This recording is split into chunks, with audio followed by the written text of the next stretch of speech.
राष्ट्रपति जी के अभिभाषण पर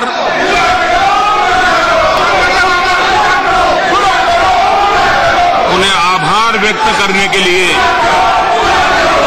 मैं सदन में आपके बीच आभार प्रस्ताव का समर्थन करते हुए कुछ बातें जरूर कहना चाहूंगा। कल सदन में राष्ट्रपति जी के अभिभाषण के धन्यवाद प्रस्ताव पर कई माननीय सदस्यों ने अपने विचार व्यक्त किए। श्रीमान मल्लिकार्जुन जी, श्रीमान मोहम्मद सलीम जी, श्रीमान विनोद कुमार जी, श्रीमान नरसिम्हन थोटा जी, तारिक अनवर जी, श्री प्रेम सिंह जी, श्री ए अनवर रजा जी, जयप्रकाश नारायण यादव जी, कल्याण बनर्जी, पी वेणुगोपाल, कर्तव्य महताब जी, आनंदराव अरसुल जी, जयप्रकाश नारायण यादव जी, आर के मोहती भारती मोहन जी, करीब 34 माननीय भारती मोहन जी, करीब 34 माननीय सदस्यों ने अपने विचार व्यक्त किए। विस्तार से चर्चा हुई, किसी ने पक्ष में कहा, किसी ने विपक्ष में कहा, लेकिन ये सार्थक चर्चा इस सदन में हुई और राष्ट्रपति जी का भाषण किसी दल का नहीं होता है, देश की आशा आकांक्षाओं की अभिव्यक्ति का और उस दिशा में हो रहे कार्य का एक आलेख होता है। और उस दृष्टि से राष्ट्रपति जी के भाषण का सम्मान होना चाहिए। सिर्फ विरोध के खातिर विरोध करना कितना उचित है,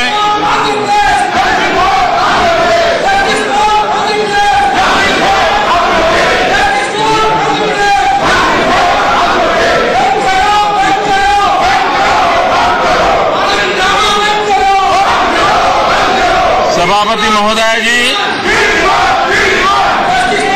हमारे देश में राज्यों की रचना आदरणीय अटल बिहारी वाजपेयी जी ने भी की थी।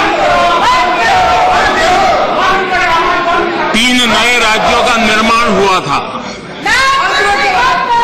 और उन 3 राज्यों के निर्माण में चाहे उत्तर प्रदेश में से उत्तराखंड बना हो, मध्य प्रदेश में से छत्तीसगढ़ बना हो, बिहार में से झारखंड बना हो, लेकिन उस सरकार की दीर्घ दृष्टि थी कि कोई भी समस्या के बिना तीनों राज्य अलग होते ही अगर जो भी बंटवारा करना था बंटवारा, अफसरों के तबादले करने थे तो अफसरों के तबादले, सारी चीजें स्मूथली हुई। नेतृत्व अगर दीर्घदृष्टा हो, राजनीतिक स्वार्थ की हड़बड़ाहट में निर्णय नहीं होते हो, तो कितने स्वस्थ निर्णय होते हैं, इसका उदाहरण अटल बिहारी वाजपेयी जी ने जो 3 राज्यों का निर्माण किया था, आज देश देश अनुभव कर रहा है। आपके चरित्र में है, जब भारत का विभाजन किया आपने, देश के टुकड़े किए,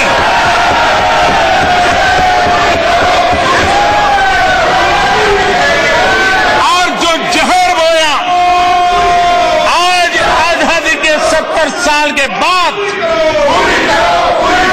एक दिन ऐसा नहीं जाता है कि आपके उस पाप की सजा 125 करोड़ हिंदुस्तानी न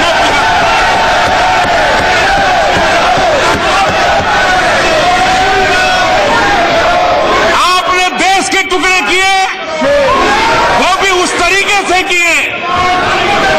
आपने चुनाव को ध्यान में रखते हुए हड़बड़ी में संसद के दरवाजे बंद करके, सदन ऑर्डर में नहीं था तब भी आंध्र के लोगों की भावनाओं का आदर किए बिना तेलंगाना बनाने के पक्ष में हम भी थे।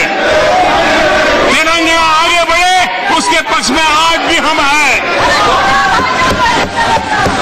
लेकिन आंध्र के साथ उस दिन आपने जो बीज बोए, आपने जो चुनाव के लिए हड़बड़ी में किया, ये उसी का नतीजा है कि आज 4 साल के बाद भी समस्याएं सुलझती रहती हैं। और इसलिए आपको ये प्रकार की चीजें शोभा नहीं देती। सभापति महोदय जी,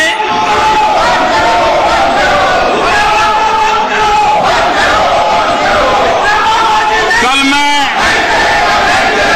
कांग्रेस पार्टी के नेता श्रीमान खड़गे जी का भाषण सुन रहा था। मैं ये समझ नहीं पा रहा था कि वे केजरी बेंच को संबोधित कर रहे थे, कर्नाटक के लोगों को संबोधित कर रहे थे, कि अपने ही दल के नीति निर्धारकों को खुश करने का प्रयास कर रहे थे।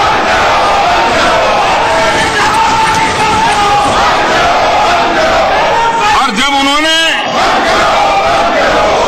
कल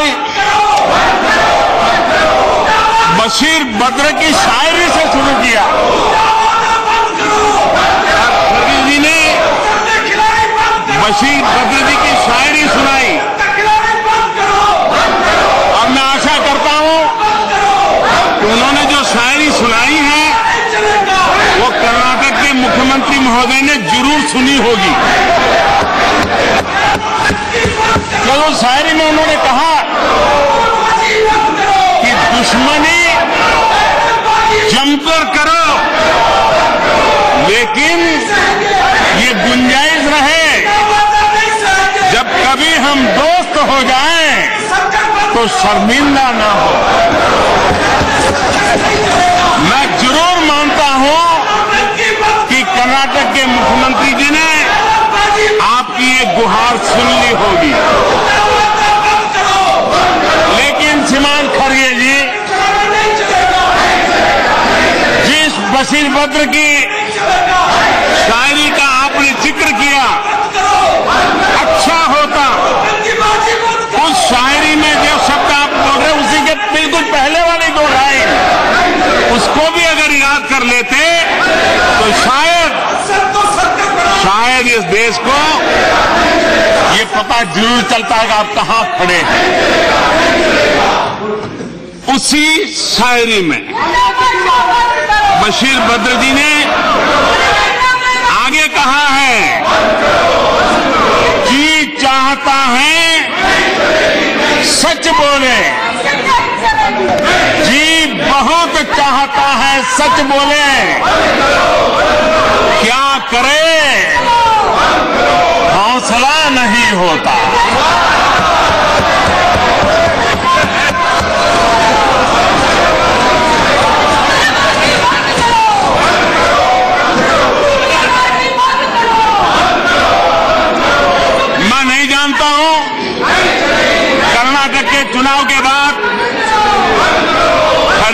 सही जगह पे होंगे कि नहीं होंगे, और इसलिए एक प्रकार से ये फेयरवेल स्पीच भी उनकी हो सकती है।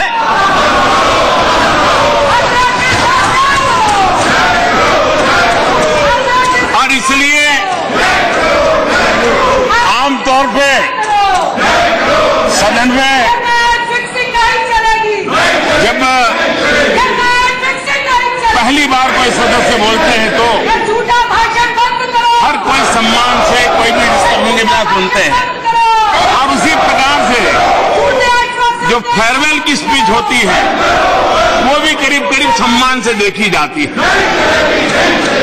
अच्छा होता कल कुछ माननीय सदस्यों ने संयम बरता होता और आदरणीय खरीदी की बात को उसी सम्मान के साथ सुना होता तो अच्छा होता। लोकतंत्र के लिए बहुत आवश्यक है। विरोध करने का हक है, लेकिन सदन को मान में लेने का हक नहीं है।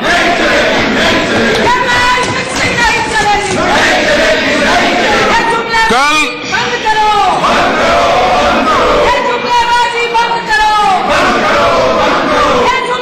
अध्यक्ष महोदया,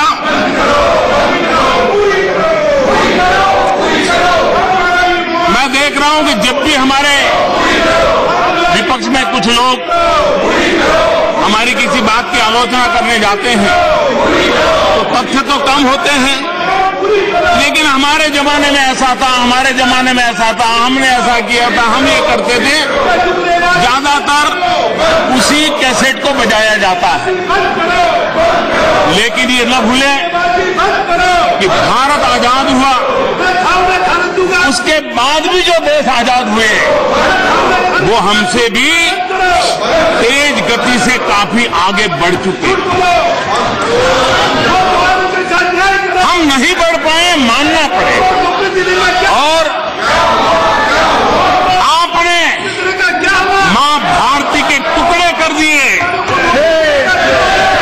उसके बावजूद भी ये देश आपके साथ रहा था। आप उस जमाने में देश पर राज कर रहे थे। प्रारंभिक 3-4 दशक विपक्ष का एक प्रकार से नाम मात्र का विपक्ष था। वो समय था जब मीडिया का व्याप भी बहुत कम था, और जो था वो भी ज्यादातर देश का भला होगा इस आशा से शासन के साथ चलता था। रेडियो पूरी तरह आप ही के गीत गाता था और कोई स्वर वहां सुनाई नहीं देता था। और बाद में जब टीवी आया तो वो टीवी भी आप ही को पूरी तरह समर्पित था। उस समय न्यायपालिका में भी जुडिशरी की टॉप पोजीशन पर भी नियुक्तियां कांग्रेस पार्टी करती थी, पार्टी के द्वारा तय होता था। यानी इतनी लग्जरी आपको उस समय कोर्ट में न कोई पीआईएल होता था, न कोई एनजीओ की ऐसी भरमार हुआ करती थी। आपको, आप जिन विचारों से पले बड़े हो, वैसा ही माहौल उस समय देश में आपको उपलब्ध था। विरोध का नामो निशान नहीं था। पंचायत से पार्लियामेंट तक आप ही का झंडा फहर रहा था। लेकिन आपने पूरा समय एक परिवार के गीत गाने में खपा दिया। देश के इतिहास को भुला करके एक ही परिवार को देश याद रखे, सारी शक्ति उसी में लगाई। उस समय देश का जज्बा, आजादी के बाद के दिन थे, देश को आगे ले जाने का जज्बा था।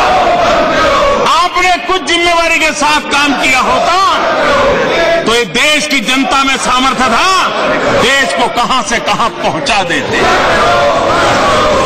लेकिन आप अपनी ही धुन बजाते रहे। और ये मानना पड़ेगा कि आपने सही दिशा रखी होती, सही नीतियां बनाई होती, अगर नीयत साफ होती तो ये देश आज जहां है उससे कई गुना आगे और अच्छा होता, इसको इनकार नहीं कर सकता। ये दुर्भाग्य रहा है देश का कि कांग्रेस पार्टी के नेताओं को यही लगता है कि भारत नाम के देश का जन्म 15 अगस्त 1947 को हुआ, जैसे इसके पहले देश था ही नहीं। और कल मैं हैरान था, इसको मैं अहंकार कहूं या नासमझी कहूं या वर्षा ऋतु के समय अपनी कुर्सी बचाने का प्रयास कहूं, जब ये कहा गया कि देश को नेहरू ने लोकतंत्र दिया, देश को कांग्रेस ने लोकतंत्र दिया। अरे खरगे साहब, कुछ तो कम करो।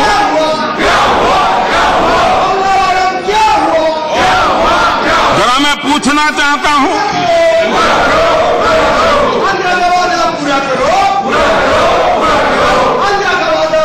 आप लोकतंत्र की बात करते हैं, आपको पता होगा ये हमारा देश जब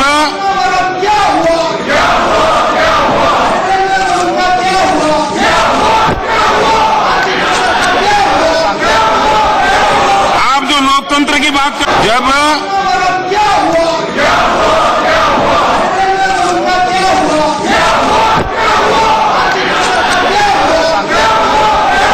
आप जो लोकतंत्र की बात करते हैं, हमारा देश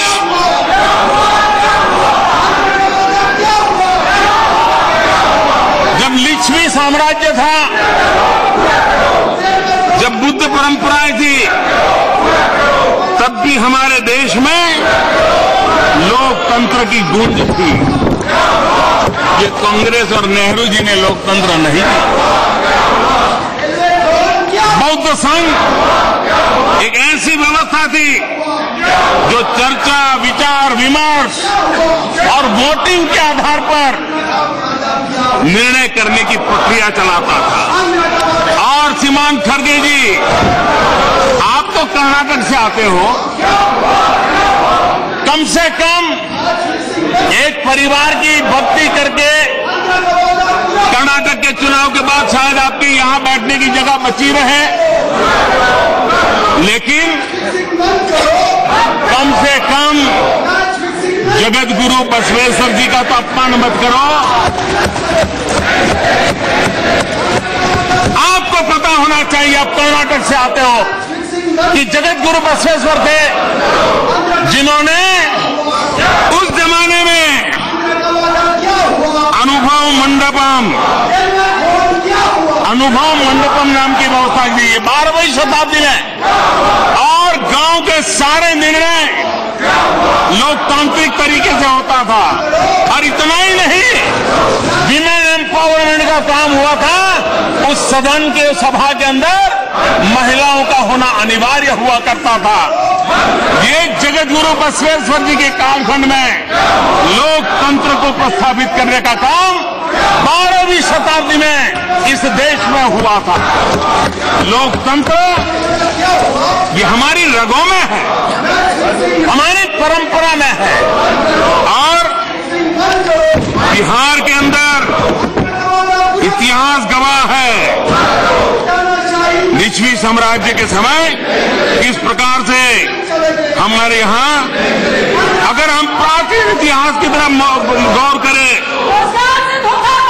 तो हमारे यहाँ गणराज्य की व्यवस्था हुआ करती थी 2500 साल पहले। ये भी लोकतंत्र की परंपरा थी। सहमति असहमति को हमारे यहाँ मान्यता थी। आप लोकतंत्र की बात करते हो, श्रीमान मनमोहन जी की सरकार में मंत्री रहे हुए और आप ही की पार्टी के नेता, उन्होंने अभी अभी जब तो उन्होंने मीडिया को क्या कहा था? उन्होंने कहा था जहांगीर की जगह पे शाहजहां आए, शाहजहां की जगह पे औरंगजेब आए। क्या वहां चुनाव हुआ था क्या? तो हमारे यहां भी आ गए। आप लोकतंत्र की बात करते हो, आप लोकतंत्र की बात करते हो, आप लोकतंत्र की चर्चा करते हो। मैं जरा पूछना चाहता हूं, वो कौन सा लोकतंत्र की चर्चा करते हैं? जब आपके एक पूर्व प्रधानमंत्री श्रीमान राजीव गांधी हैदराबाद के एयरपोर्ट पर उतरते हैं, वहां के आप ही के पार्टी के चुने हुए मुख्यमंत्री, शेड्यूल्ड कास्ट के मुख्यमंत्री एयरपोर्ट पर रिसीव करने आए थे। और लोकतंत्र में विश्वास की बातें करने वाले लोग, जिस नेहरू जी के नाम पर आप लोकतंत्र की सारी परंपरा समर्पित कर रहे हो, श्रीमान राजीव गांधी ने हैदराबाद एयरपोर्ट पर उतर करके एक दलित मुख्यमंत्री, उनको खुलेआम अपमानित किया था एक चुने हुए जनप्रतिनिधि को। इंडिया का अपमान किया। आप लोकतंत्र की बातें करते हो, अरे आप लोकतंत्र की चर्चा करते हो, तब सवाल ये उठता है। और ये तेलुगु देशम पार्टी, ये एनटी रामाराव उस अपमान की आग में से पैदा हुए थे, उस अपमान की आग में से पैदा हुए थे। इंडिया का अपमान हुआ, उनका सम्मान करने के लिए रामाराव को अपना फिल्म क्षेत्र छोड़ करके आंध्र की जनता की सेवा के लिए मैदान में आना पड़ा।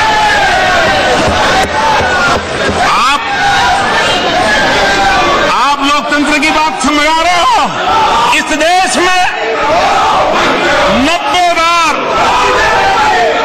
90 से अधिक बार धारा 356 का दुरुपयोग करते हुए राज्य सरकारों को, उन राज्यों में उभरती हुई पार्टियों को आपने उखाड़ के फेंक दिया। आपने पंजाब में अकाली दल के साथ क्या किया? आपने तमिलनाडु में क्या किया? आपने केरल में क्या किया? इस देश के लोकतंत्र को आपने पनपने नहीं दिया। आप अपने परिवार के लोकतंत्र को लोकतंत्र मानते हो और देश को आप गुमराह कर रहे हो। इतना ही नहीं, कांग्रेस पार्टी का लोकतंत्र, जब आत्मा की आवाज उठती है तो उनका लोकतंत्र दबोच जाता है।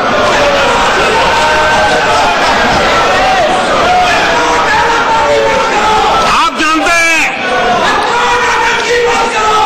कांग्रेस पार्टी ने राष्ट्रपति के उम्मीदवार के रूप में नीलम संजीव रेड्डी को पसंद किया था और रातों रात उनके पीठ में छुरा भोंक दिया गया, अधिकृत उम्मीदवार को पराजित कर दिया गया। और ये भी देखिए, इत्तेफाक से वे भी आंध्र से आते थे, पीएनएया के साथ किया, आपने संजीव रेड्डी के साथ किया। आप लोकतंत्र की बात बताते हो। इतना ही नहीं, अभी का डॉक्टर मनमोहन सिंह जी देश के प्रधानमंत्री, कैबिनेट ने निर्णय किया लोकतंत्र की एक महत्वपूर्ण संस्था, संविधान के द्वारा बनी हुई संस्था, आपकी की पार्टी की सरकार और आपकी पार्टी के एक पदाधिकारी पत्रकार वार्ता बुला करके कैबिनेट के निर्णय को प्रेस के सामने टुकड़े कर दे।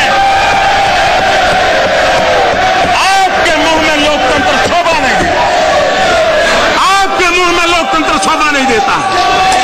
और इसलिए कृपा करके आप हमें लोकतंत्र के पाठ मत पढ़ाइए।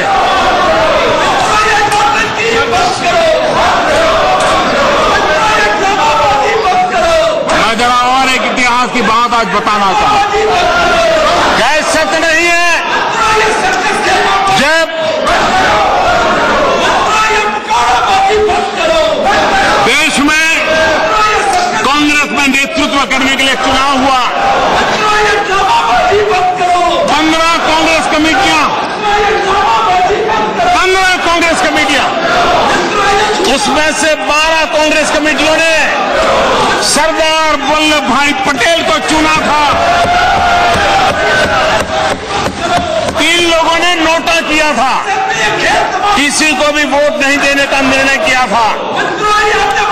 उसके बावजूद भी नेतृत्व सरदार वल्लभ भाई पटेल को नहीं दिया गया। वो कौन सा लोकतंत्र था? पंडित नेहरू को बिठा दिया गया। अगर देश के पहले प्रधानमंत्री सरदार वल्लभ भाई पटेल होते तो मेरा कश्मीर का ये हिस्सा आज पाकिस्तान का अपना होता।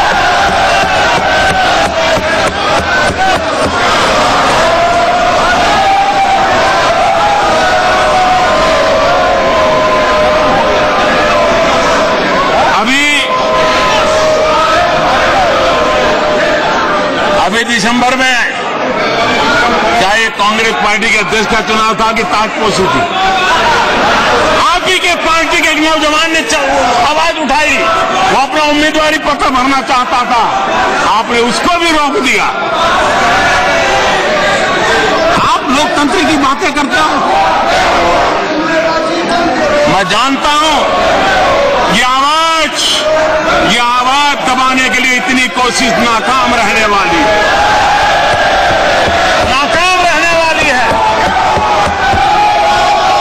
सुनने की हिम्मत चाहिए और इसलिए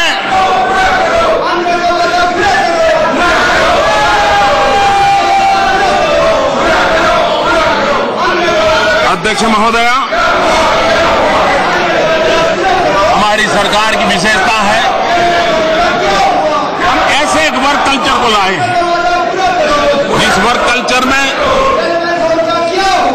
सिर्फ घोषणाएं करके अखबार की सुर्खियों में छा जाना, सिर्फ योजनाएं घोषित करके जनता के हाथ में झूल जोड़ देना, ये हमारा कल्चर नहीं है। हम उन चीजों को हाथ लगाते हैं जिसको पूरा करने का प्रयास करते हैं, और जो अच्छी चीजें हैं वो किसी भी सरकार की, किसी की भी क्यों न हो, अगर वो अटकी है, देश का नुकसान हो रहा है, तो उसको ठीक ठाक कर करके पूरा करने का प्रयास करते हैं। क्योंकि लोकतंत्र में सरकारें आती जाती हैं, देश बना रहता है और उस सिद्धांत को हम मानने वाले हैं। क्या ये सच नहीं है? यही मुलाजिम, यही फाइलें, यही कार्यशैली, और क्या कारण था कि पिछली सरकार में हर रोज 11 किलोमीटर नेशनल हाईवे बनते थे, आज एक दिन में 22 किलोमीटर नेशनल हाईवे। रोड आप भी बनाते हैं, रोड हम भी बनाते हैं। पिछली सरकार के आखिरी 3 सालों में 80,000 किलोमीटर सड़कें बनी। हमारी सरकार के 3 साल में 1,20,000 किलोमीटर सड़कें बनी। पिछली सरकार के आखिरी 3 वर्षों में लगभग 1100 किलोमीटर नई रेल लाइन का निर्माण हुआ।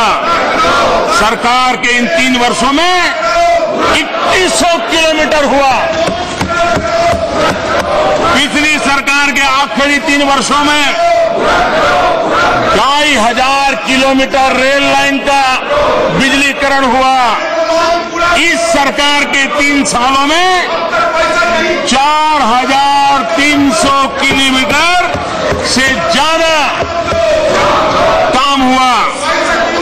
2011 से बाद पिछली सरकार 2014 तक, आप फिर कहेंगे ये तो योजना हमारी थी, ये तो कल्पना हमारी थी, इसकी क्रेडिट तो हमारी है, गीत गाएंगे। सच्चाई क्या है? ऑप्टिकल फाइबर नेटवर्क, आपकी कार्य करने के तरीके क्या थे? जब तक रिश्तेदारों का मेल न बैठे, यार अपनों का मेल न बैठे, गाड़ी आगे चलती नहीं थी। 2011 के बाद से 2014 तक आपने सिर्फ 59 पंचायतों में ऑप्टिकल फाइबर पहुंचाया। 2011 से 2014 3 साल हमने आने के बाद इतने कम समय में 1 लाख से अधिक पंचायतों में ऑप्टिकल फाइबर नेटवर्क पहुंचा। कहां 3 साल में 60 से भी कम गांव और कहां 3 साल में 1 लाख से ज्यादा, कोई हिसाब ही नहीं है जी।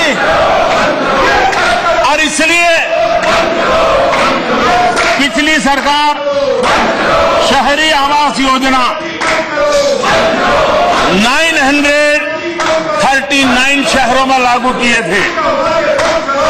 आज प्रधानमंत्री आवास योजना अर्बन 4320 शहरों में लागू की।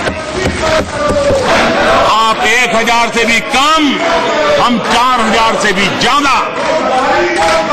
पिछली सरकार के आखिरी 3 वर्षों में कुल 12,000 मेगावाट की रिन्यूएबल एनर्जी की नई क्षमता जोड़ी गई।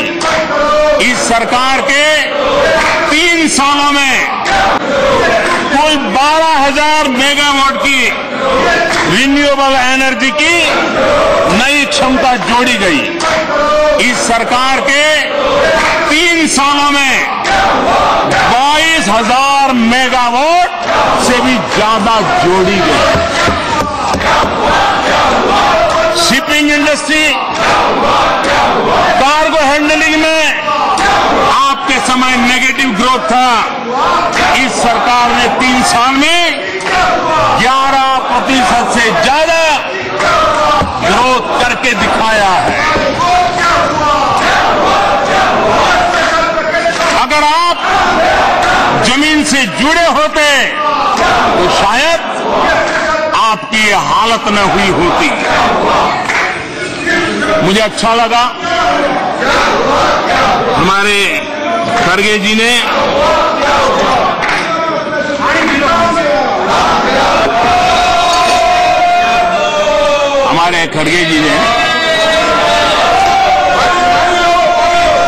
दो चीजें, एक तो रेलवे और दूसरा कर्नाटक, और खड़गा जी का एकदम सीना फूल जाता।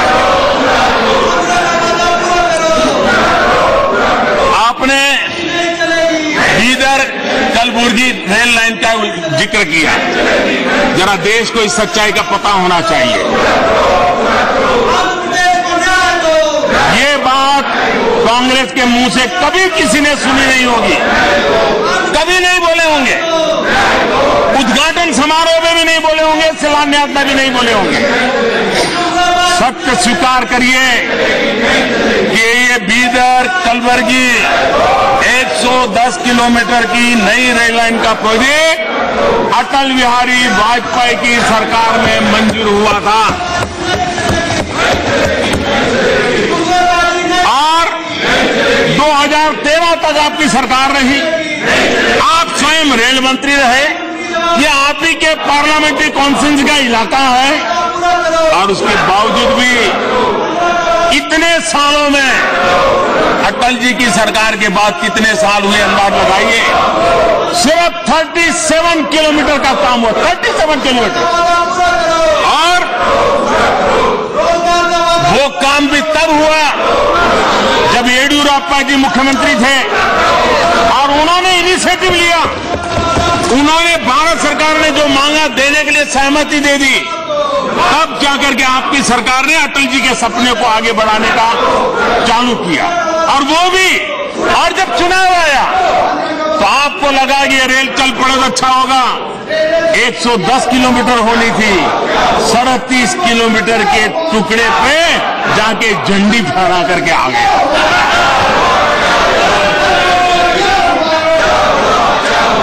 और हमने आकर के इतने कम समय में 72 किलोमीटर का जो बाकी काम था पूरा किया।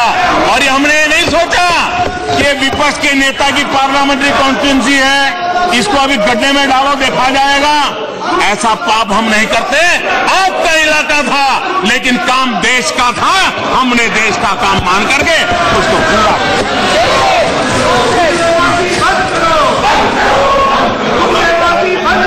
और उस पूरी योजना का लोकार्पण मैंने किया तो भी आपके दर्द हो रहा है। इस दर्द की दवा शायद देश की जनता ने बहुत पहले कर दी है।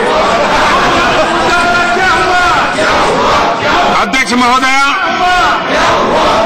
दूसरी एक चर्चा कर रहे हैं बाड़मेर की रिफाइनरी की।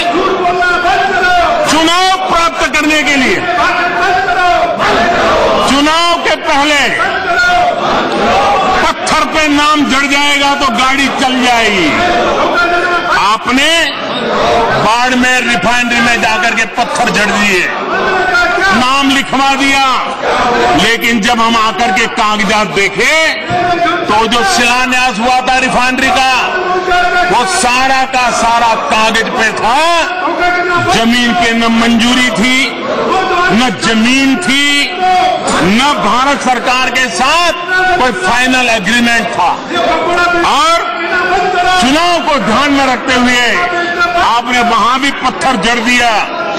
आपकी गलतियों को ठीक करते, उस योजना को सही स्वरूप देने में भारत सरकार को और राजस्थान सरकार को इतनी माथापच्ची करनी पड़ी, तब बड़ी मुश्किल से उसको निकाल पाए और आज उस काम को प्रारंभ कर दिया है। असम में एक ढोला सादिया ब्रिज, ये ढोला सादिया ब्रिज, ये जब हमने उद्घाटन किया तो जरा कुछ लोगों को तकलीफ हो गई और कह दिया ये तो हमारा था, बड़ा आसान है। ये कभी नहीं बोले हैं जब उस ब्रिज का काम आगे बढ़ रहा था। कभी सदन में सवाल उठे हैं, कभी ये कहने की ईमानदारी नहीं दिखाई कि ये काम भी अटल बिहारी वाजपेयी की सरकार में निर्णय हुआ और वो भी हमारे बीजेपी के एक विधायक, उन्होंने विस्तार से अध्ययन करके मांग की थी और अटल जी ने उस मांग को माना था और उसमें से ये बना। और 2014 में हमारी सरकार बनने के बाद नॉर्थ ईस्ट उत्तर पूर्व के इलाकों को हमने प्राथमिकता दी और उसको तेज गति से आगे बढ़ाने का काम हमने किया और तब जाकर के वो ब्रिज बना। इतना ही नहीं, मैं गर्व से कह सकता हूं ये सरकार है जो देश में आज सबसे लंबी सुरंग, सबसे लंबी गैस पाइपलाइन, सबसे लंबा समंदर के अंदर ब्रिज, सबसे तेज ट्रेन, ये सारे निर्णय यही सरकार कर सकती है और समय सीमा में आगे बढ़ा रही है। इसी कालखंड में 104 सैटेलाइट छोड़ने का विक्रम भी इसी कालखंड में होता है। इस बात का इनकार नहीं किया जा सकता है जो राष्ट्रपति जी ने अपने अभिभाषण में उल्लेख किया। और मैं कहना चाहूंगा लोकतंत्र कैसा होता है, शासन में रहे हुए हर एक का सम्मान कैसा होता है।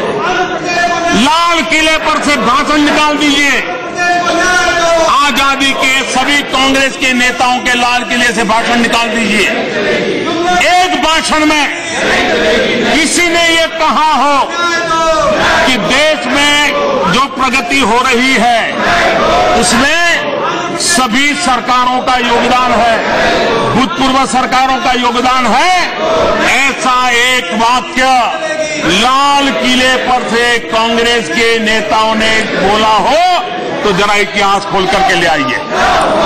ये नरेंद्र मोदी लाल किले पर से कहता है कि देश आज जहां है पुरानी सभी सरकारों का भी योगदान है, राज्य सरकारों का भी योगदान है और देशवासियों का योगदान है।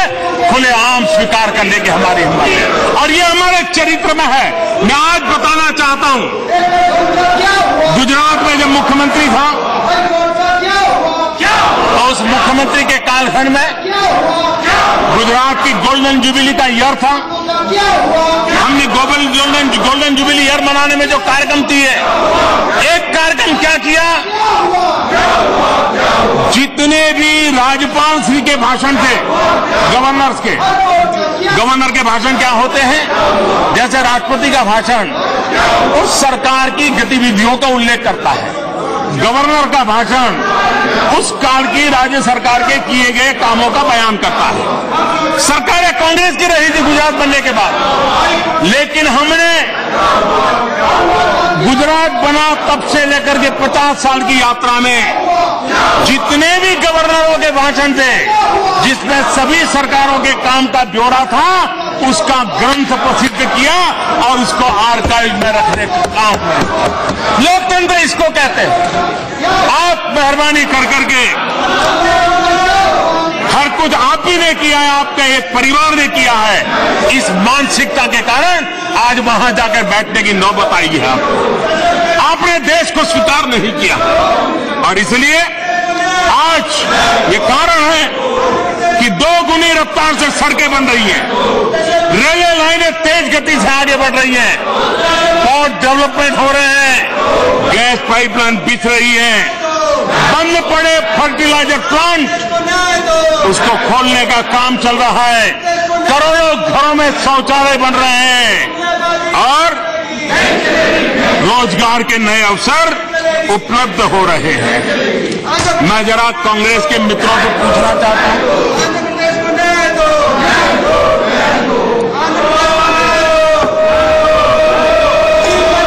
रोजगारी और बेरोजगारी की आलोचना करने वाले, उनसे मैं जरा पूछना चाहता हूं, आप जब बेरोजगारी का आंकड़ा देते हैं तो आप भी जानते हैं, देश भी जानता है, मैं भी जानता हूं कि आप बेरोजगारी का आंकड़ा पूरे देश का देते हैं। अगर बेरोजगारी का आंकड़ा पूरा देश के है तो रोजगारी का आंकड़ा भी पूरे देश का बनता है।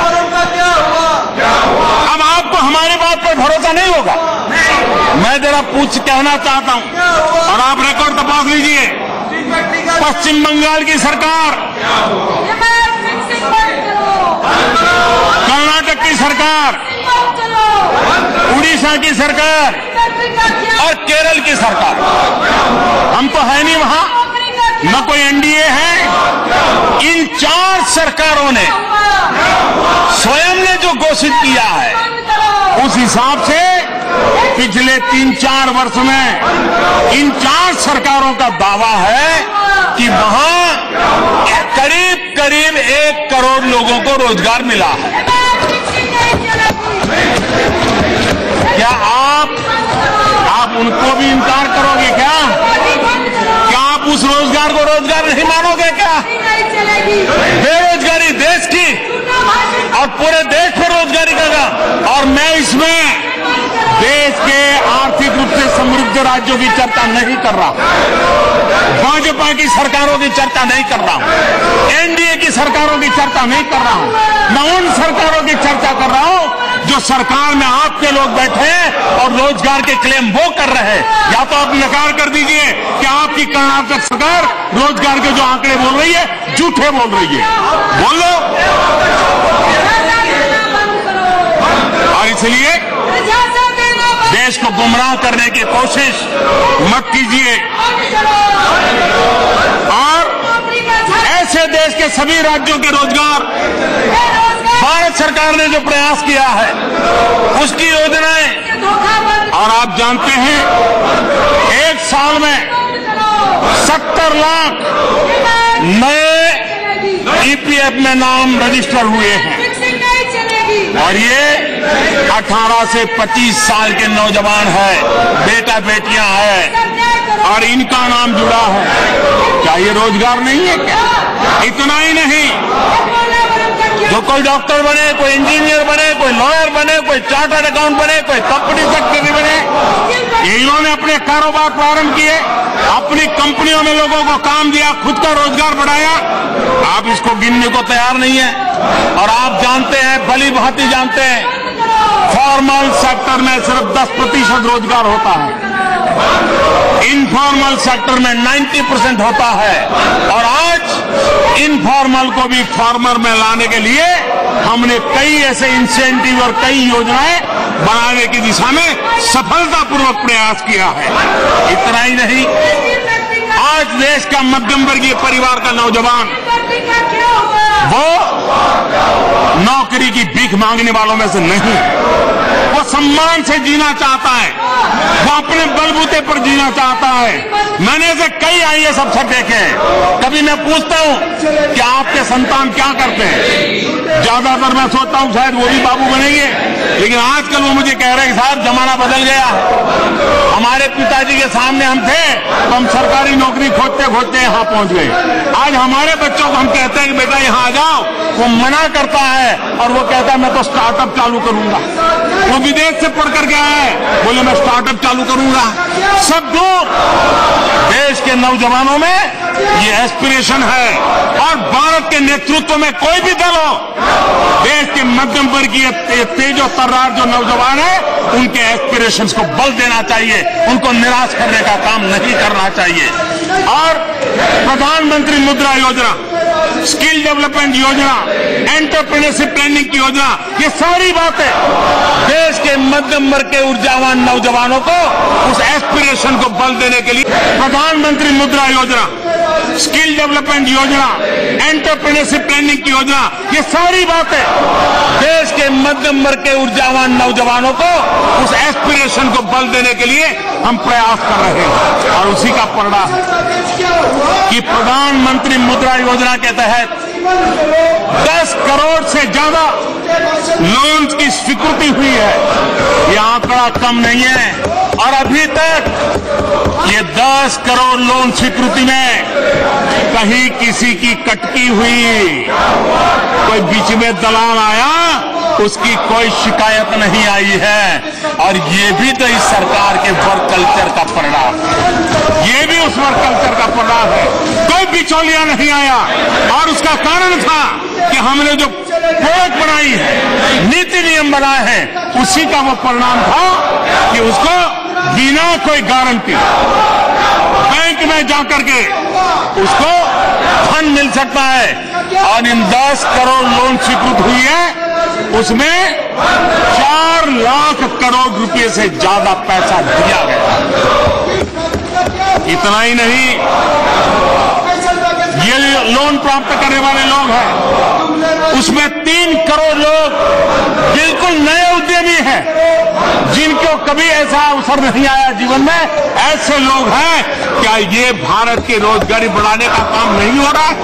लेकिन आपने आंखें बंद करके रखी है और इसलिए आप सब अपने गीत गाने से ऊपर आ नहीं पा रहे और ये मानसिकता आपको वहीं रहने देगी।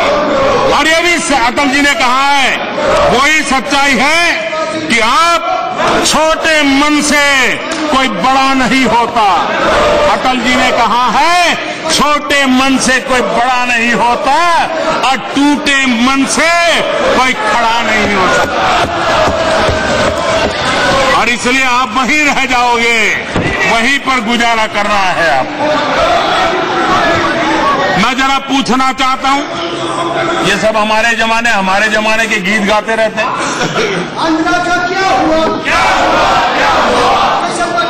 80 के दशक में हमारे देश में एक गूंज सुनाई रही थी, 21वीं सदी आ रही है, 21वीं सदी आ रही है, 21वीं सदी आ रही है। और उस समय के कांग्रेस के नेता हर चीज 21वीं सदी का पर्चा दिखा रहे थे। नौजवान नेता थे, नए नए आए थे, अपने नाना से भी ज्यादा सीटें जीत करके आए थे और देश की जनता को 21वीं सदी। और मैंने उस समय एक कार्टून देखा था, बड़ा इंटरेस्टिंग कार्टून था कि रेल के पास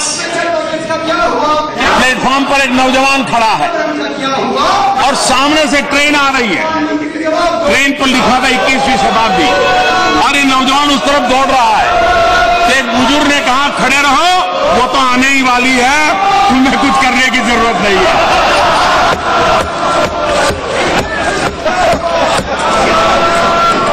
कि 80 के दशक में 21वीं शताब्दी के सपने दिखाए जाते थे।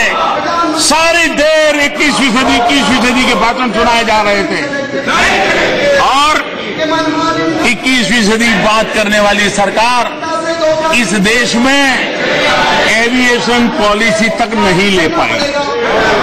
अगर 21वीं सदी में एविएशन पॉलिसी नहीं होगी, वो कैसी 21वीं सदी का आपने सोचा?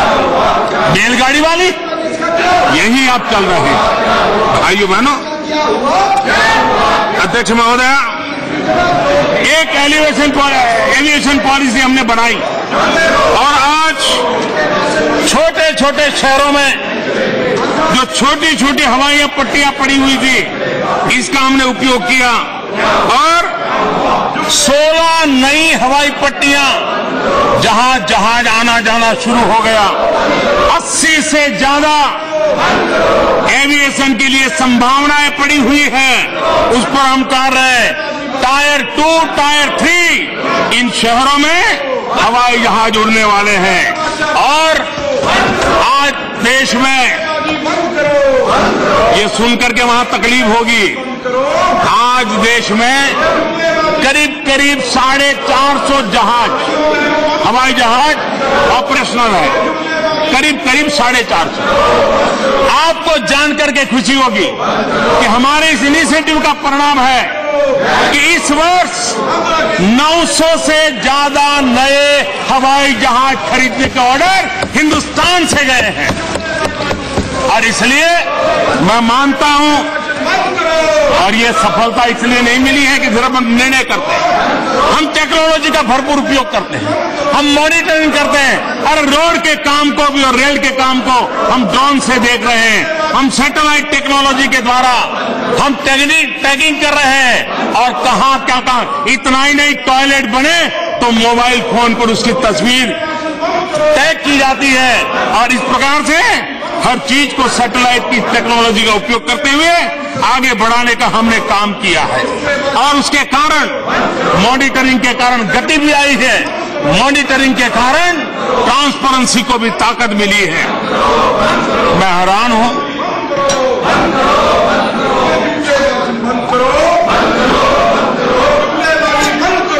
अगर आधार, मुझे बराबर याद है जब हम चुनाव जीत करके आए, आप ही की तरफ से आशंकाएं पैदा की गई थी कि मोदी आधार को खत्म कर देगा, ये हमारी योजना है, मोदी पटक देगा, मोदी आधार को आने नहीं देगा। आप मान करके चले थे और इसलिए आपने मोदी पर हमला बुलाने के लिए आधार का इसलिए उपयोग किया था कि मोदी लाएगा नहीं। लेकिन जब मोदी ने उसको वैज्ञानिक तरीके से लाया और उसका वैज्ञानिक उपयोग करने के रास्ते खोजे जो आपकी कल्पना में तक नहीं थे, आपकी कल्पना में तक नहीं थे, और अब जब आधार लागू हो गया, अच्छे ढंग से लागू हो गया, गरीब से गरीब सबके व्यक्ति को अच्छी तरह उसका लाभ मिलने लगा, तो आपको आधार का इंप्लीमेंटेशन पूरा लगने लग गया। चट भी मेरी, पट भी मेरी, ये खेल चलता है क्या? और इसलिए आज 115 करोड़ से ज्यादा आधार बन चुके हैं। करीब केंद्र सरकार की 400 योजनाएं डायरेक्ट बेनिफिट ट्रांसफर स्कीम से गरीबों के खाते में सीधे पैसे जाने लगे हैं। 57,000 करोड़ रुपया। अरे आपने ऐसी ऐसी विधवाओं को पेंशन दिया है जो बेटी का जन्म नहीं हुआ, वो कागज पे विधवा हो जाती है, सालों तक पेंशन जाता है, पैसे जाते हैं और मलाई खाने वाले बिचौलिए मलाई।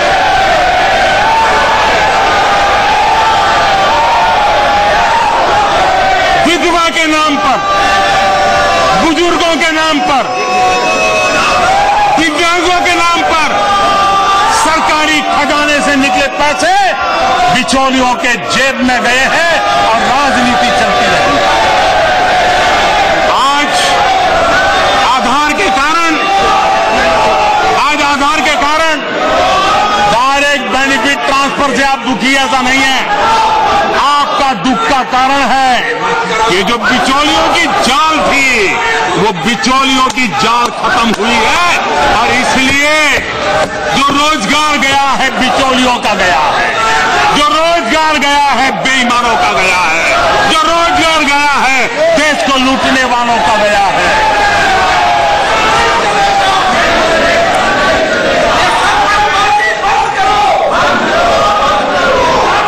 अध्यक्ष महोदया,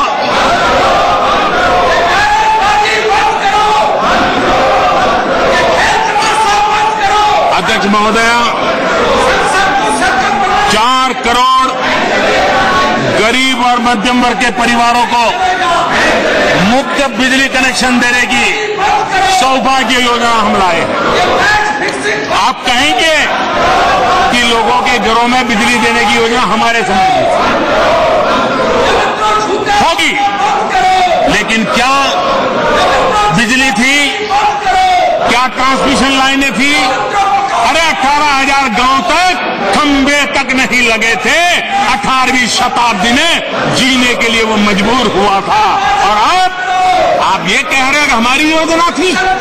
और हम किसी भी डेवलपमेंट के लिए टुकड़ों में नहीं देखते, हम एक होलिस्टिक इंटीग्रेटेड अप्रोच और दूरदृष्टि के साथ और दूरगामी परिणाम देने वाली योजना के साथ हम चीजों को आगे करते हैं।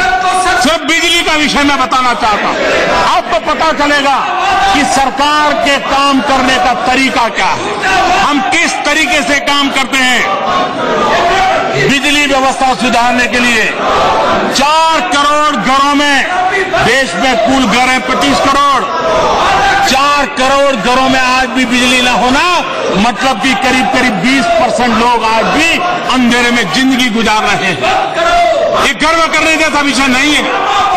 अरे आपने हमें विरासत में दिया है, जिसको पूरा करने का हम प्रयास कर रहे हैं। लेकिन कैसे कर रहे हैं? हम बिजली व्यवस्था सुधारने के लिए 4 अलग अलग चरणों में चीजों को हमने हाथ लगाया। एक, बिजली उत्पादन प्रोडक्शन, ट्रांसमिशन, डिस्ट्रीब्यूशन और चौथा आता है कनेक्शन। और ये सारी चीजें एक साथ हम आगे बढ़ा रहे हैं। सबसे पहले हमने बिजली के प्रोडक्शन पर बढ़ाने पर बल दिया। सौर ऊर्जा हो, हाइड्रो ऊर्जा हो, थर्मल हो, न्यूक्लियर हो,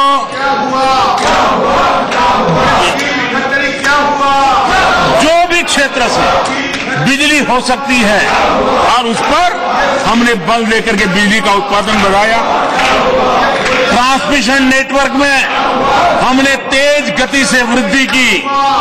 पिछले 3 सालों में 1.5 लाख करोड़ रुपए से अधिक प्रोजेक्ट पर काम किया।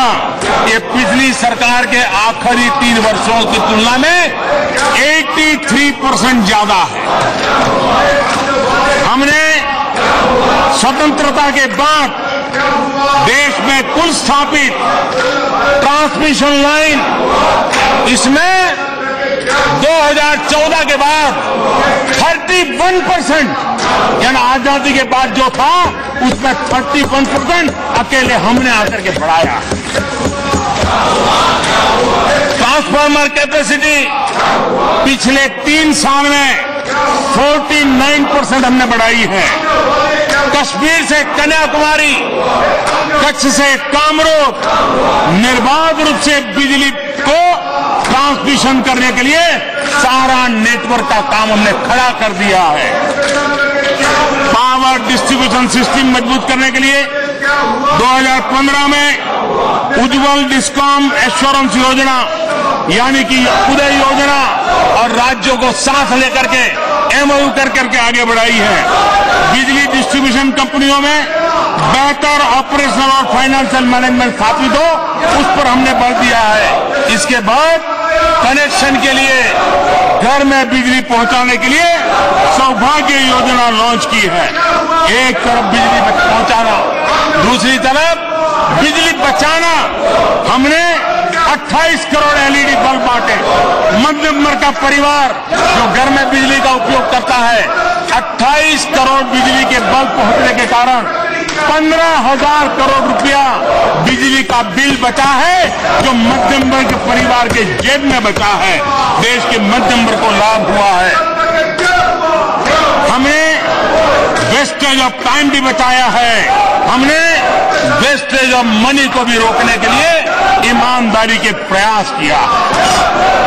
अध्यक्ष महोदय,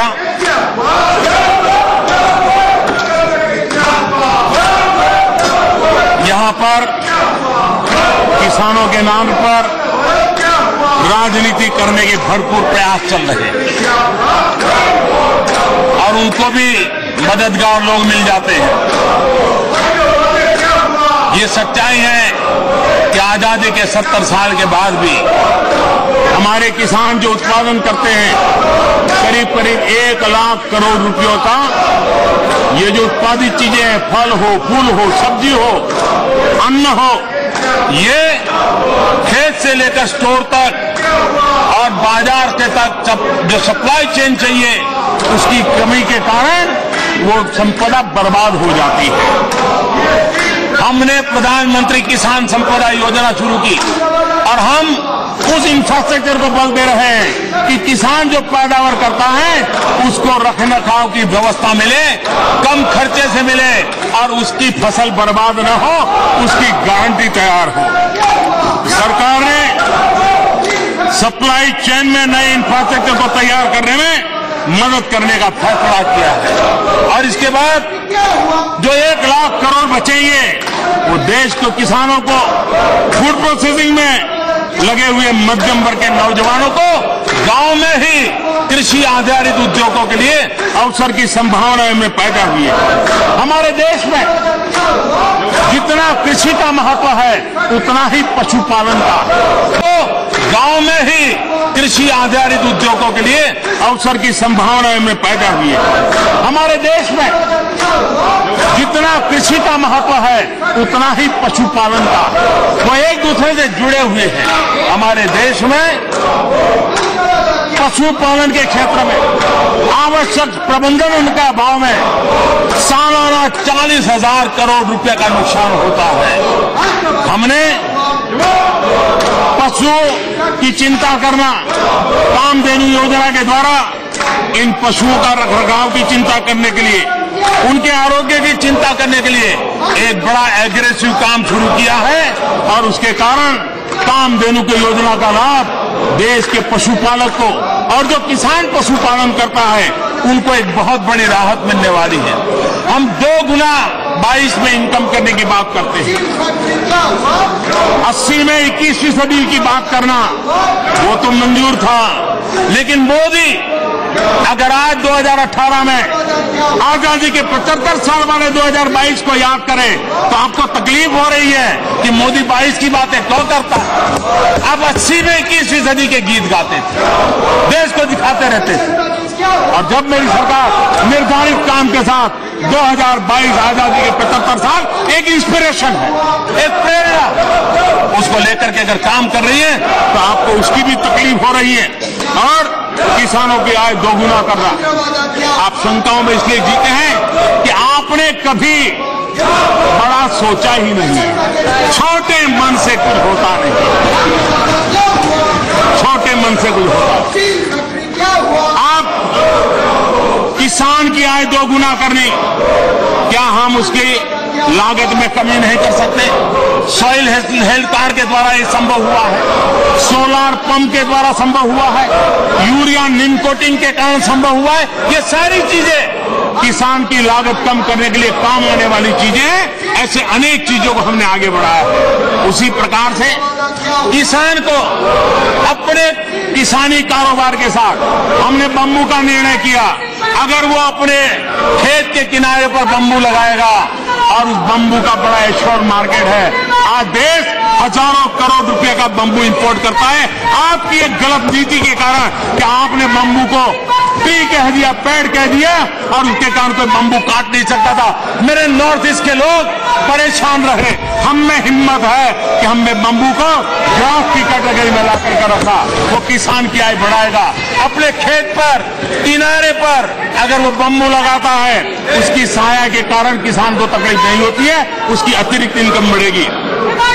हम दूध के उत्पादन को बढ़ाना चाहते हैं। प्रति पशु हमारे यहाँ दूध कम उत्पादन होता है, उसको बढ़ाया जा सकता है।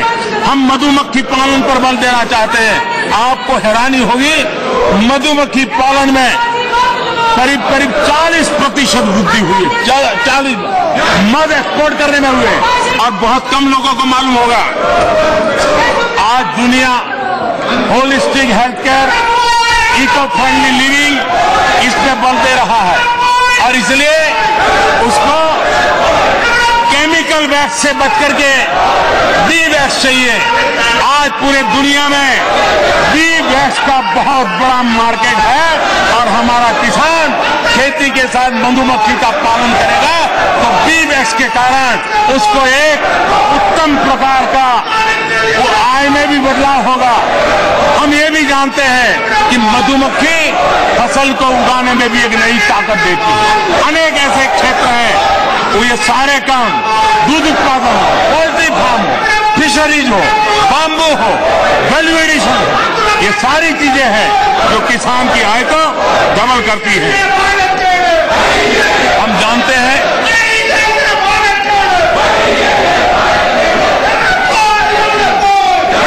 जो लोग सोचते थे आधार कभी आएगा नहीं, आ गया। उनको ये भी परेशानी थी कि जीएसटी नहीं आएगी और हम सरकार को दबोचते रहेंगे। अब जीएसटी आ गई तो क्या करें? तो नया खेल खेलो। ये खेल चल रहा है। कोई देश की राजनीतिक नेतागिरी देश को निराश करने का काम कभी नहीं किया, लेकिन कुछ लोगों ने इस काम का रास्ता अपनाया है।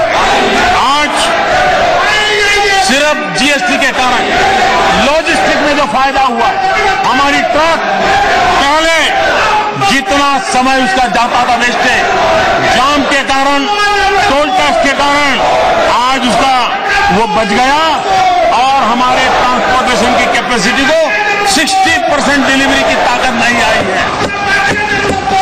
जो काम 5-6 दिन में एक ट्रक जाके करता था वो आज 2.5-3 दिन में पूरा कर रहा है। ये देश को बहुत बड़ा फायदा है। हमारे देश में मध्यम वर्ग भारत को आगे ले जाने में उसकी बहुत बड़ी भूमिका है। मध्यम वर्ग को हम निराश करने के लिए बम फैलाने के प्रयास हो रहे हैं। झूठ पेपरा हमारे देश का मध्यम वर्ग का व्यक्ति गुड गवर्नेंस चाहता है, बेहतरीन व्यवस्थाएं चाहता है। वो अगर ट्रेन की टिकट ले तो ट्रेन में उसके हक की सुविधाएं चाहता है। अगर वो कॉलेज में बच्चों को पढ़ने के लिए भेजे तो उसको अच्छी शिक्षा चाहता है। बच्चों को स्कूल भेजे तो स्कूल में अच्छी शिक्षा चाहता है। वो खाना खरीदने जाए तो खाने की क्वालिटी अच्छी मिले, ये मध्यम वर्ग का व्यक्ति चाहता है। और सरकार का ये काम है कि पढ़ाई के बेहतर संस्थान हो, उचित मूल्य पर उसको घर मिले, अच्छी सड़कें मिले, ट्रांसपोर्ट की बेहतर सुविधाएं मिले, आधुनिक अर्बन इंफ्रास्ट्रक्चर हो। मध्यम वर्ग की आशा आकांक्षाओं को पूरा करने के लिए, ईज ऑफ लिविंग के लिए ये सरकार ढेर सारे कदम करके क्या कर रही है। हमने, और ये सुन करके हैरान हो जाएंगे लोग, एंट्री लेवल इनकम टैक्स दुनिया में 5% की दर पर सबसे कम अगर कहीं है तो भारत हिंदुस्तान में है, जो गरीबों को किसी समृद्ध देश में भी नहीं, समृद्ध देश में भी नहीं है, वो हमारे यहाँ है। 2000 के पहले बजट में टैक्स से छूट की सीमा 50,000 रुपया बढ़ाकर 2.5 लाख रुपया कर दिया गया। इस वर्ष बजट में 40,000 रुपये का स्टैंडर्ड डिडक्शन हमने मंजूर कर दिया है। सीनियर सिटीजन को टैक्स में छूट का भी प्रावधान किया है। मध्यम वर्ग को करीब 12,000 करोड़ रुपया का सालाना नया फायदा ये जुड़ता जाए, ये काम हमारी सरकार ने किया। प्रधानमंत्री आवास योजना शहरी 31,000 करोड़ रुपए से ज्यादा खर्च हमने किया। ब्याज में पहली बार इस देश में मध्यम वर्ग के लोगों को ब्याज में राहत देने का काम इस सरकार ने किया है। नए एम्स, नई IIT, नए IIM, 11 बड़े शहरों में मेट्रो, 32 लाख से ज्यादा स्ट्रीट लाइट LED कर दी गई है। और इसलिए नए उद्यमों, MSME, ये कोई इनकार नहीं कर सकता। MSME क्षेत्र के साथ जुड़े लोग ये मध्यम वर्ग और उच्च मध्यम वर्ग 250 करोड़ के टर्नओवर पर हमने टैक्स रेट 30% से कम करके 25% करके मध्यम वर्ग के समाज की बहुत बड़ी सेवा की है, 5% दिया है। 2 करोड़ रुपए तक कारोबार करने वाले सभी व्यापारियों को केवल बैंकिंग चैनलों के माध्यम से लेन देन करते हैं। सरकार उनकी आय को टर्नओवर का 8% नहीं 6% मानती है, यानी उन्हें टैक्स में 2% का लाभ। GST में 1.5 करोड़ रुपए तक की टर्नओवर वाले कारोबार को कंपोजिशन स्कीम के दी गई और टर्नओवर का केवल 1% ही भुगतान, ये भी दुनिया में सबसे कम हिंदुस्तान में करने वाली ये सरकार। माननीय अध्यक्ष महोदय, जनधन योजना 31 करोड़ से ज्यादा गरीबों के बैंक अकाउंट खोला। 18 करोड़ से ज्यादा गरीबों को स्वास्थ्य सुरक्षा की बीमा योजना का लाभ हो। 90 पैसे प्रतिदिन या 1 रुपया महीना, इतना अच्छा प्रोडक्ट वाला बीमा हमने देश को गरीबों को दिया। और आप ये जान करके आपको संतोष होगा कि इतने कम समय में ऐसे गरीब परिवारों को कोई आफत आई तो इंश्योरेंस की योजना के कारण ऐसे परिवारों को 2000 करोड़ रुपया उनके घर में पहुंचा। ये असामान्य काम हुआ है। उज्ज्वला योजना के तहत 3 करोड़ 30 लाख मां बहनों को, गरीब मां बहन, अरे गैस का कनेक्शन के लिए ये MPO के कुर्ते पकड़ करके चलना पड़ता था, हम सामने से जाकर के गैस कनेक्शन दे रहे। और अब संख्या हमने 8 करोड़ करने का निर्णय किया है। आयुष्मान भारत योजना, मैं हैरान हूं, क्या देश के गरीब को स्वास्थ्य सुविधा मिलनी चाहिए नहीं? गरीब पैसों के अभाव में इलाज करवाने नहीं जाता है, वो मृत्यु को पसंद करता है, लेकिन बच्चों के लिए वो कर्ज छोड़ करके जाना नहीं चाहता है। क्या ऐसे गरीब निम्न मध्यम वर्ग के परिवार की रक्षा करने का निर्णय गलत हो सकता है क्या? हाँ, आपको लगता है कि इस प्रोडक्ट में कोई बदलाव करना है, अच्छे पॉजिटिव सुधार लेकर के आइए। मैं स्वयं समय देने के लिए तैयार हूं ताकि देश के गरीबों को 5 लाख रुपया तक सालाना खर्च करे, उसके काम आए सरकार। लेकिन आप उसके लिए भी इस प्रकार के बयानबाजी कर रहे हैं। अच्छी योजना है, जरूर मुझे सुझाइए, हम मिल बैठ करके नक्की करेंगे, तय करेंगे। लेकिन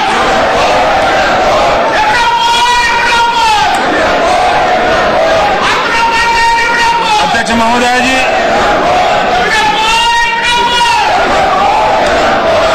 हमारी सरकार ने जो कदम उठाए उसने सरकार के समाज के भी सोचने के तौर तरीके में बदलाव किया। जनधन योजना गरीब का आत्मविश्वास बढ़ाया है, बैंक में पैसे जमा कर रहा है, रुपए डेबिट कार्ड उपयोग कर रहा है, वो भी अपने आप को समृद्ध परिवारों की बराबरी का देखने लगा है। स्वच्छ भारत मिशन महिलाओं के अंदर एक बहुत बड़ा आत्मविश्वास पैदा करने का काम किया है। अनेक प्रकार की पीड़ाओं से उसको मुक्ति देने का कारण बना है।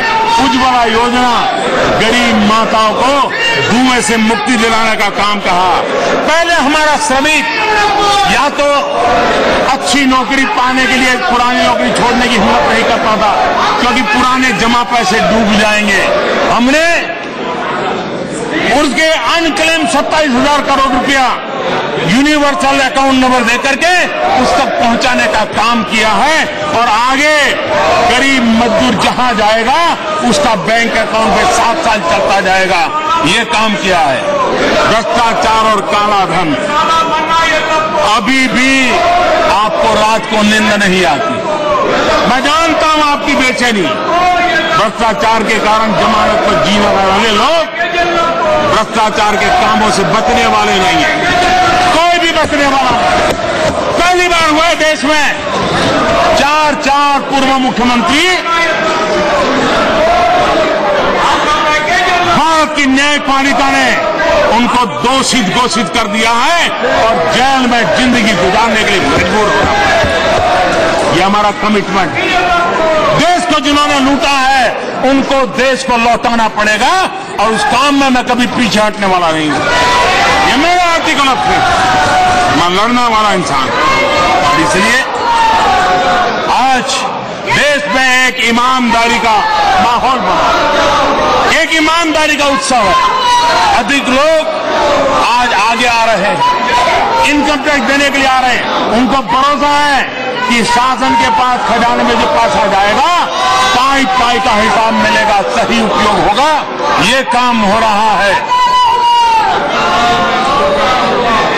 आज मैं एक विषय को जरा विस्तार से कहना चाहता हूं।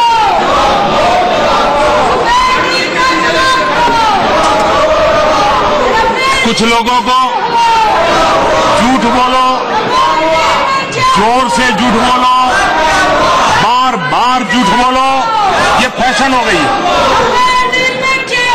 हमारे वित्त मंत्री ने बार बार इस बात को कहा है, तो भी उनकी मदद करने चाहने वाले लोग सत्य को दबा देते हैं और झूठ बोलने वाले लोग चौराहे पर खड़े रह करके जोरों से झूठ बोलते रहे।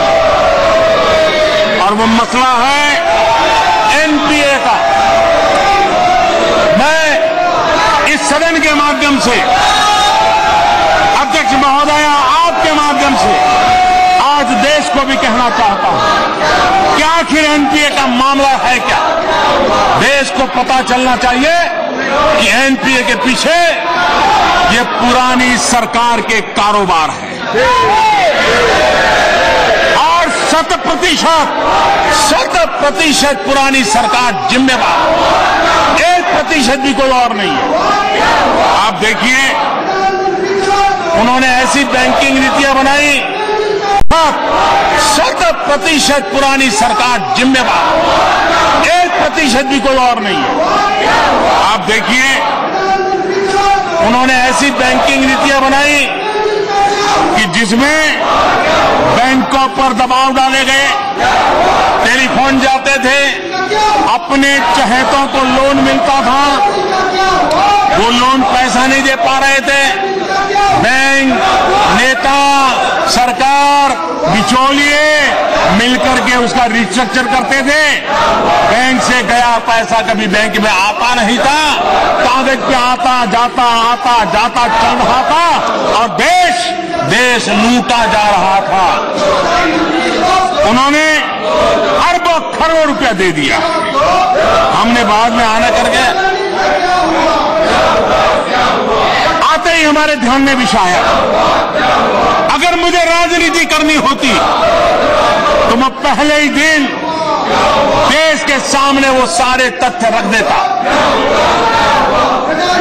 लेकिन ऐसे समय बैंकों की एक दुर्दशा की बात देश के अर्थतंत्र को तबाह कर देती। देश में एक ऐसा संकट का माहौल आ जाता, उससे निकालना मुश्किल हो जाता। और इसलिए आपके पापों को देखते हुए, जानते हुए, सबूत होते हुए मैंने मौन रखा मेरे देश की भलाई के लिए। आपके आरोप में सहता रहा देश की भलाई के लिए। लेकिन अब बैंकों को हमने आवश्यक ताकत दी है। अब समय आ गया है कि देश के सामने सत्य आना चाहिए। ये एनपीए आपका पाप था। और मैं आज इस पवित्र सदन में खड़ा रह करके कह रहा हूं, मैं लोकतंत्र के मंदिर में खड़ा रह करके कहता हूं, हम हमारी सरकार आने के बाद एक भी ऐसी लोन हमने नहीं दी है जिसको एनपीए की नौबत आई हो। और आपने छुपाया, आपने क्या किया?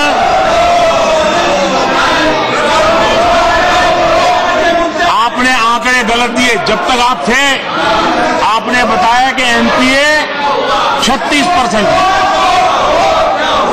हमने जब देखा और 2014 में हमने कहा भाई झूठ नहीं चलेगा, सच करो, जो होगा देखा जाएगा। और जब खारे कागजात खंगालना शुरू किया तो आपने जो देश को बताया था वो गलत आंकड़ा था। 82% एनपीए था, 82%।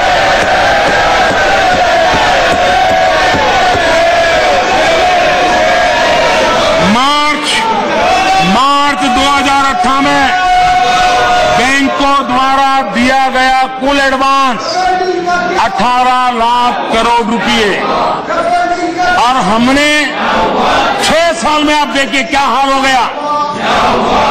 8 में 18 लाख करोड़, और आप जब तक मार्च 2000 तक बैठे थे ये 18 लाख करोड़ पहुंच गया 52 लाख करोड़ रुपया, जो देश के गरीब का पैसा आपने लुटा दिया। और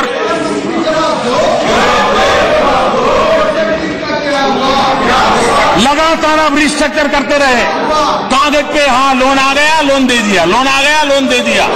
आप ऐसे ही उनको बचाते रहे क्योंकि बीच में बिचौलिए थे, क्योंकि वो आपके चहेते थे, क्योंकि आपका कोई न कोई उसमें हित सभा हुआ था।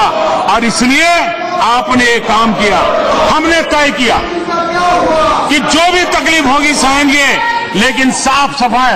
और मेरा स्वच्छता अभियान सिर्फ चौराहे तक नहीं है, मेरा स्वच्छता अभियान इस देश के नागरिकों के हक के लिए इन आचार विचार में भी है, और इसलिए हमने इस काम को किया है। हमने योजना बनाई, 4 साल लगे रहे, हमने रिकैपिटलाइजेशन पर काम किया है, हमने दुनिया भर के अनुभवों का अध्ययन किया है, और देश की बैंकिंग सेक्टर को ताकत दी गई है। ताकत देने के बाद आज मैं पहली बार 4 साल आपके झूठ को झेलता रहा, आज मैं देश के सामने पहली बार ये जानकारियां दे रहा हूं। 18 लाख से 52 लाख, 18 लाख करोड़ से 52 लाख करोड़ लुटा दिया आपने। और आज जो पैसे बढ़ रहे हैं वो उस समय के आपके पाप का ब्याज है।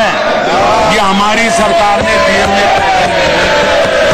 ये जो आंकड़ा बढ़ रहा है वो 52 लाख करोड़ पर ब्याज जो लग रहा है उसका है। और देश कभी आपको इस पाप के लिए माफ नहीं करेगा, और कभी न कभी तो ये चीजें, इसका हिसाब देश को आपको देना पड़ेगा। मैं देख रहा हूं खींच और रन वाली राजनीति चल रही है। कीचड़ फेंको और भाग जाओ, कीचड़ फेंको और भाग जाओ। जितना कीचड़ उछालोगे कमल उतना ही ज्यादा खिलने वाला। और उछालो, जितना उछालना है उछाल लो। और इसलिए मैं जरा कहना चाहता हूं,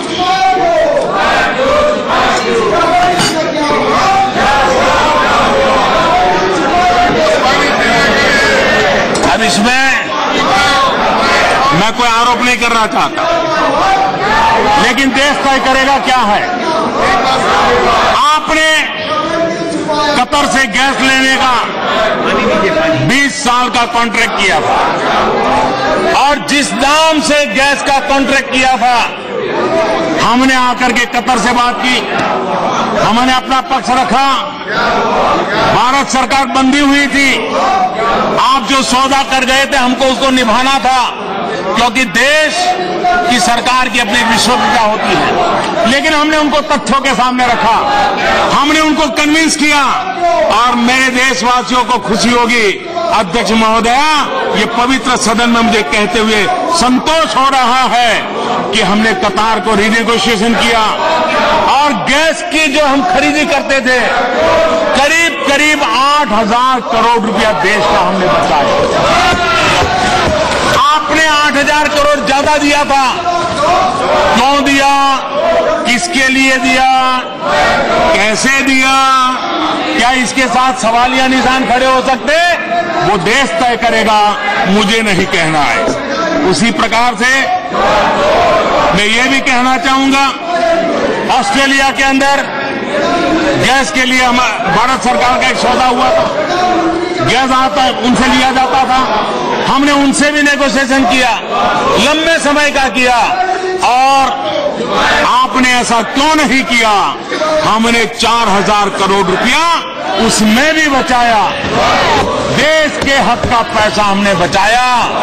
क्यों दिया, किसने दिया, कब दिया, किसके लिए दिया, किस हेतु से दिया, ये सारे सवालों के जवाब आप तो कभी देंगे नहीं, मुझे मालूम है। देश की जनता जवाब मांगने वाली है। छोटा सा विषय एलईडी बल्ब, कोई मुझे बताए क्या कारण था कि आपके समय वो बल्ब 300 साढ़े 300 रुपये में बिकता था, भारत सरकार 300 साढ़े 300 में खरीदती थी।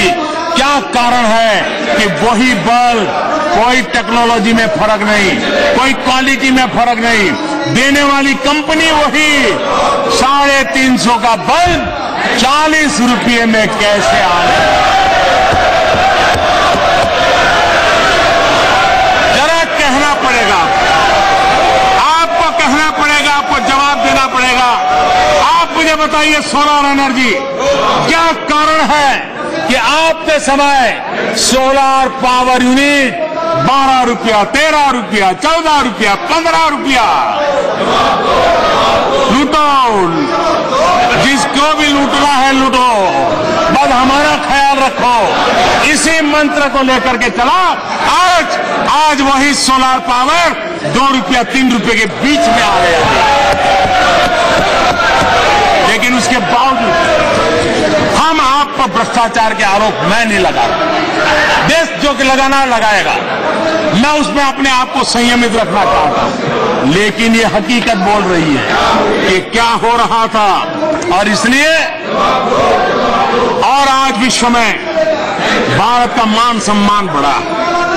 आज भारत के पासपोर्ट की ताकत सारी दुनिया में जहां भी हिंदुस्तानी हिंदुस्तान का पासपोर्ट लेकर के जाता है, सामने मिलना वाला आंख ऊंची करके गर्व के साथ नहीं। आपको शर्म आती है विदेशों में जाकर के देश की गलत तरीके से पेश कर रहे हो? जब देश डोकलाम की लड़ाई लड़ रहा था, खड़ा था, आप चीन के लोगों से बात कर रहे थे। आपको याद होना चाहिए, संसदीय प्रणाली, लोकतंत्र, देश, विपक्ष, एक जिम्मेवारी पर क्या होता है। शिमला करार जब हुआ, इंदिरा गांधी जी ने बेनजीर भुट्टो के साथ करार किया, हमारी पार्टी का इतराज था, लेकिन इतिहास गवाह है कि अटल बिहारी वाजपेयी इंदिरा जी का समय मांगा, इंदिरा जी को मिलने गए और उनको बताया कि देश हित में ये गलत हो रहा है। बस हमने बाहर आकर के उस समय देश का कोई नुकसान नहीं होने दिया था। देश की हमारी जिम्मेवारी होती है। जब हमारी सेना का जवान सर्जिकल स्ट्राइक करता है, आप सवालिया निशान खड़ा करते हो। मैं समझता हूं जब देश में एक कॉमनवेल्थ गेम हुआ, इस देश में एक कॉमनवेल्थ गेम हुआ, अभी भी कैसी कैसी चीजें लोगों के मन में सवालिया निशान बनी। इस सरकार में आने के बाद 54 देशों का इंडिया अफ्रीका समिट हुआ,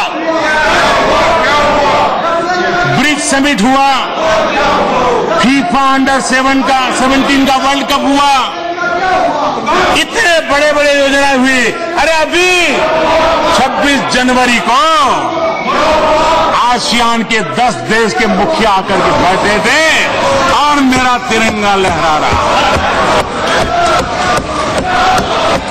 आपने सोचा नहीं था।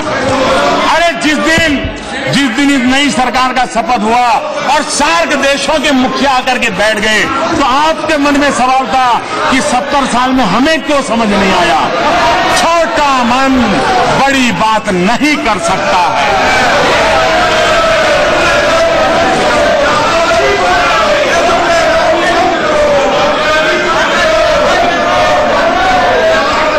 अध्यक्ष महोदय, एक न्यू इंडिया का सपना, उसको लेकर के देश आगे बढ़ना था। महात्मा गांधी ने यंग इंडिया की बात कही थी। स्वामी विवेकानंद जी ने नए भारत की बात कही थी। हमारे राष्ट्रपति प्रणब मुखर्जी ने जब पद पर थे तब भी नए भारत का सपना सबके सामने रखा था। आओ हम सब मिलकर के नया भारत बनाने के संकल्प को पूर्ण करने के लिए अपनी जिम्मेवारियों को निर्वाह करें। लोकतंत्र में आलोचना एक लोकतंत्र की ताकत है, ये होनी चाहिए, तभी तो अमृत निकलता है। लेकिन लोकतंत्र झूठे आरोप करने का अधिकार नहीं देता। अपनी राजनीतिक रोटियां सेकने के लिए देश को निराश करने का हक नहीं देता है। और इसलिए मैं आशा करता हूं कि राष्ट्रपति जी के अभिभाषण को बोलने वालों ने बोल लिया, अब जरा आराम से उसको पढ़े। पहली बार पढ़ने में समझ नहीं आया तो दोबारा पढ़े। भाषा समझ नहीं आई है तो किसी की मदद ले। लेकिन जो ब्लैक एंड व्हाइट में सत्य लिखा गया है उसको नकारने का काम न करें। इसी एक अपेक्षा के साथ राष्ट्रपति जी के अभिभाषण पर जिन जिन माननीय सदस्यों ने अपने विचार व्यक्त किए, मैं उनका अभिनंदन करता हूं, धन्यवाद करता हूं। और मैं सबको कहता हूं कि सर्वसम्मति से राष्ट्रपति जी के अभिभाषण को हम स्वीकार करें। इसी एक अपेक्षा के साथ आपने जो समय दिया, मैं आपका बहुत बहुत आभारी हूं। धन्यवाद। A number of amendments have been moved by members to the motion of thanks. Shall I put all the amendments to the vote of the House together, or does any honourable member want any particular amendment to be put forward? I shall now put all the amendments which have been moved together to the vote of the House. That all the amendments moved by honourable members be adopted. Those in favor. तो राष्ट्रपति के अभिभाषण पर प्रधानमंत्री नरेंद्र मोदी बोल रहे थे, सीधा सुना रहे थे आपको। फिलहाल